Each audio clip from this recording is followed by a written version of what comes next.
Bismillahirrahmanirrahim. Alhamdulillahirabbil alamin. Allahumma shalli ala sayyidina Muhammad wa ala ali sayyidina Muhammad. Sahabat Quran yang dicintai Allah Subhanahu wa taala.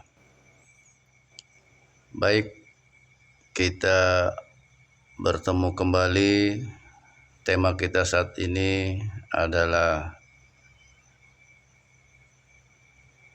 mengenalkan apa itu energi Al-Quran. Karena ke depan kita akan fokus mengaji energi Al-Quran atau kuantum Al-Quran yang mungkin agak fleksibel, agak kerennya gitu kan. Kuantum Al-Quran. Jadi energi Al-Quran. Sebelum kita jauh bercerita tentang energi Al-Quran atau kuantum Al-Quran, apa itu energi Al-Quran? Bahwa kita maklumi energi Al-Quran itu adalah objek bacaan Al-Quran yang ketujuh atau di lapisan ketujuh. Dalam kajian sebelumnya ada pembahasan tentang Al-Quran itu apanya yang kita baca.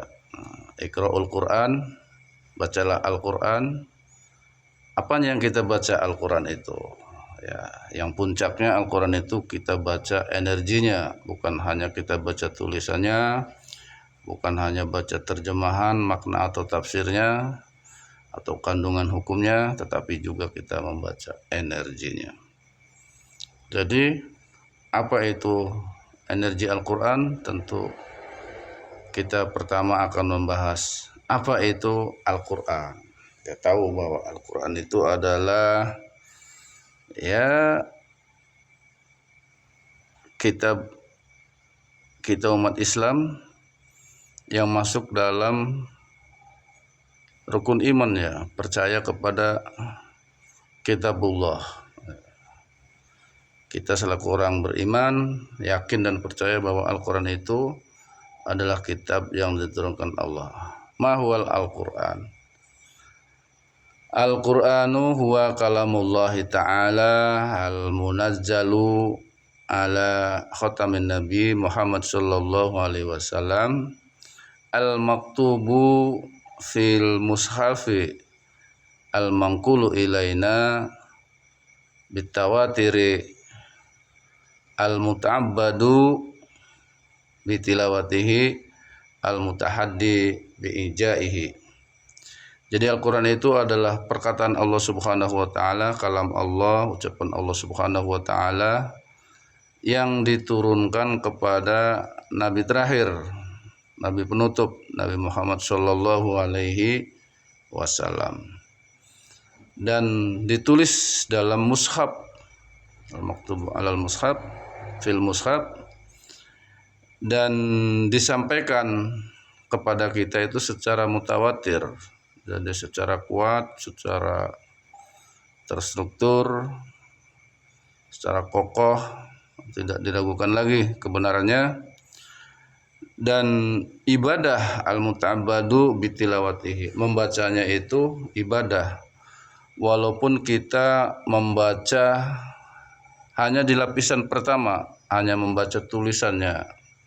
Membaca tulisan Al-Quran dalam mushaf itu ibadah, sekalipun kita tidak mengerti artinya, tidak tahu maknanya, tidak tahu asbabun nuzulnya, tidak tahu tafsirnya, tidak ngerti kandungan hukumnya bagaimana, nilai-nilainya, dan tidak tahu energinya, tidak kita rasakan kekuatannya, tapi kita hanya membacanya saja di lapisan pertama, itu adalah ibadah. Nah, itulah namanya kitabullah, dan itu harus kita imani, kita yakini. Nah, seterusnya apa itu energi? Ini teori ilmu pengetahuan modernnya, fisika modern.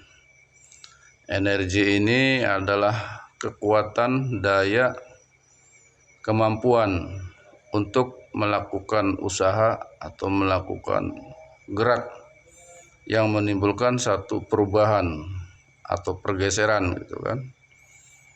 menimbulkan gerak, menimbulkan daya dobrak sebagai kekuatan dan kemampuan.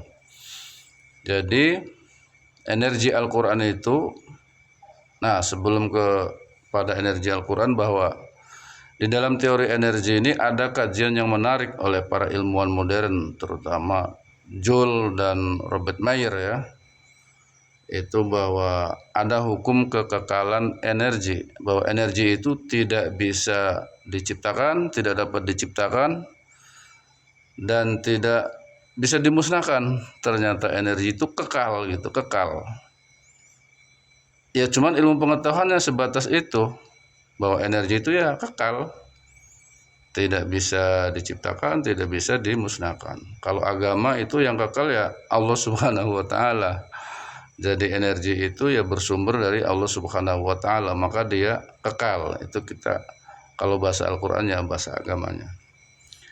Jadi energi Al-Qur'an itu apa? Energi Al-Qur'an itu adalah kekuatan, kemampuan, daya yang dipancarkan, yang difrekuensikan, divibrasi atau dari firman Allah itu.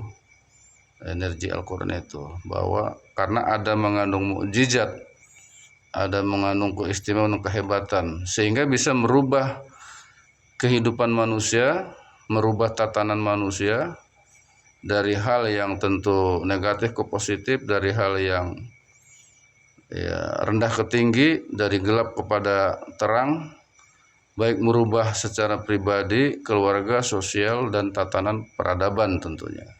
Jadi itulah daya kekuatan itu ada di dalam Al-Quran. Bahkan Al-Quran itu bisa menjadi sifat, menjadi energinya itu menjadi penyembuh, menjadi perlindungan dari setan, jin, dari gangguan musuh.